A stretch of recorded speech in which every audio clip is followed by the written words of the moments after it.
Hey Cowboys Nation, let's go for another round of news from America's team. Watch until the end so you don't miss any news and sign up to stay tuned for everything that comes out about the Cowboys. Cowboys CeeDee Lamb won't take questions about contract negotiations. Dallas Cowboys All-Pro wide receiver CeeDee Lamb is using the offseason to negotiate a new contract with the team. Lamb has been relatively silent for most of the offseason, staying off social media, training on his own, and stepping away from voluntary OTAs and mandatory minicamp. On July 9th and 10, Lamb will host 2 youth football camps in Texas and one towards the end of the month in Arlington on July 20th. This marks the first time this offseason that the receiver will be in the public eye, and it could be a chance to provide an update on his contract negotiations. If local media is present, questions surrounding a new deal could arise during a Q&A portion of the days. However, Lamb stopped any notion of taking the spotlight away from the kids and putting it back on him in response to a tweet on X, formerly Twitter. Lamb has every right not to talk about the status of his contract negotiations. The camps are about the kids and giving back to the Texas community. However, the question of where things stand between him and the Cowboys could come up, as it's one of the offseason's biggest storylines that needs an answer with training camp a few weeks away. On June 27th, Calvin Watkins of the Dallas Morning News reported that Lamb could hold out if he didn't sign a new deal before then. There's been little progress on extensions for Prescott and Lamb this summer. For the second consecutive year, there's a possibility a key starter will hold out of training camp. Lamb missed the entire offseason program and is expected to miss training camp if he doesn't get a new deal. If Lamb holds out of training camp, it could benefit his long-term future. Ezekiel Elliott and Zach Martin used this strategy to secure new deals, and their absence from the initial days in Oxnard forced the team's hand. A similar scenario could unfold with Lamb. Around the NFL draft, owner Jerry Jones wanted a few more leaves to fall before looking at extending his stars in Prescott and Lamb. Since then, Justin Jefferson, A.J. Brown, and Amon-Ra St. Brown have vaulted into the top 3 earners for the wide receiver position, averaging between $30 to $35 million a year.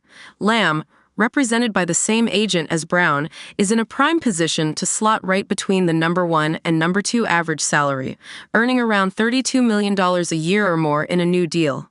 His consistent improvement in production since his rookie season, including setting the Cowboys' single-season receiving record and leading the NFL in receptions in 2023, is a testament to his talent.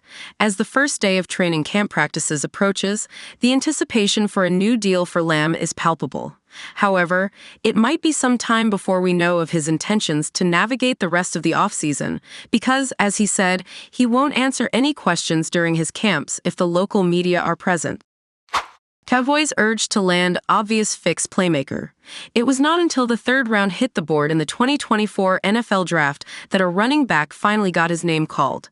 And as has been much discussed, it was not the Cowboys who called a runner at that point, nor at any other time in the draft. Instead, the Cowboys kept their focus on the way their board was arranged, and because no backs were in the vicinity when it was their time to pick, they simply let the draft go without making a rookie addition. That might not be the case in 2025, however. At Pro Football Focus, they're projecting the Cowboys to have an eye on at least one running back throughout the upcoming football season. Not just any running back either. They're seeing the Cowboys keeping their eye on a player being called the best running back in the game, even in the 2024 season, for a team projected to go into this year with 2 veteran retreads, Ezekiel Elliott and Royce Freeman, and unproven backbenchers, Rico Dowdle, Deuce Vaughn, Malik Davis, on the depth chart. Monitoring the status of a potential star at the position makes sense, especially if that player is a versatile playmaker like Boise State's Ashton Jeanty. Ashton Jeanty racked up big numbers in 2023. Jeanty was outstanding last season and was a first-team All-America for College Football Network, ESPN, and USA Today. He led all of college football with 159.7 yards per game from scrimmage and added 19 total touchdowns. While he works out of the backfield, his versatility is a major selling point. He caught 43 passes in 12 games for a total of 569 yards. That's exactly the kind of player who could raise the level of the Cowboys' offense. In an article titled 2025 NFL Draft, one offensive player to watch for all 32 NFL teams, Peef's Trevor Sakima tabbed Jeanty as the guy worth keeping an eye on for the Cowboys. Simply put, Boise State running back Ashton Jeanty was the best running back in college football last year. He wrote this week, with a wide receiver background, he is a true threat as both a runner and receiver. He recorded more than 1,900 all-purpose yards with 0.55 PFF wins above average, the sixth highest single-season WAS score for a college running back in the PFF era. The Cowboys have the lowest ceiling running back room in the NFL heading into 2024, and Gene would be an obvious fix. Cowboys entering 2024 with weak RB room heading into the 2024 draft. Of course, the Cowboys appeared destined to pick a running back, having lost Tony Pollard in free agency and having failed to sign a replacement. But when given a chance to pick a running back with the 87th pick in the third round, Marshawn Lloyd from USC was the next player drafted, with Jalen Wright and Bucky Irving leading a fourth-round run on backs. The Cowboys instead went with Notre Dame linebacker Maris Lufau. Linebacker was a need, no doubt, but running back appeared to be much more pressing. Cowboys Vice President of Personnel Will McClay later explained to the Dallas Morning News that the need for a running back was just not that pressing. If you try and force something, you might forego another player at another position that can help your roster. The board was set, McClay said. There were players that were there, and there were runs that went on different positions. As those runs went, they took away from our board at certain positions. You look at the depth and the value of the players at the other positions, plus that quote-unquote position of need, and it didn't fall to where we could have picked a back at any point in time based on where the board was, of the right value. Is Jake Ferguson knocking on door for All-Pro? Mickey Spagnola. Once again, that has a lot to do with opportunity and how defenses decide to play a Cowboys offense hoping to threaten with three viable receiver options: CeeDee Lamb, Brandon Cooks, and TBD at third spot, along with an ability to throw to running backs out of the backfield, along with this new approach of giving Deuce Vaughn an opportunity to either line up in the slot or catch out of the backfield. But how about we start with playing at a Pro Bowl level first?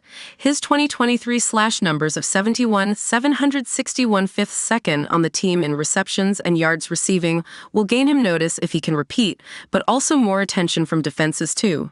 Kyle Humans. Last season, there were only 6 tight ends to finish with over 750 receiving yards and at least 5 receiving touchdowns.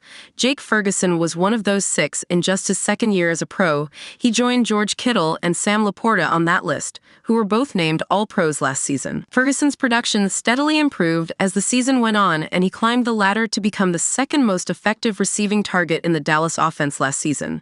That is no fluke. If he can continue to fill the role he carved out last season and grow his trust with Doc in the passing game, there is no reason he couldn't be an All-Pro in 2024. Patrick Walker. There's a rocket strapped to the back of Jake Ferguson. This isn't a conclusion I came to after his breakout season in 2023.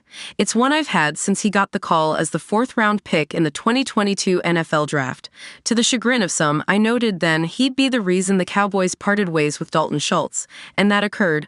I said that once the Tay-1 seat was vacated, Ferguson would take hold of it with both hands and never look back, and last year he did exactly that. He's a Pro Bowl caliber tight already heading into year 3, and I'd like you to keep in mind he did all he did last season during a season in which Mike McCarthy was still feeling things out as the Cowboys play caller.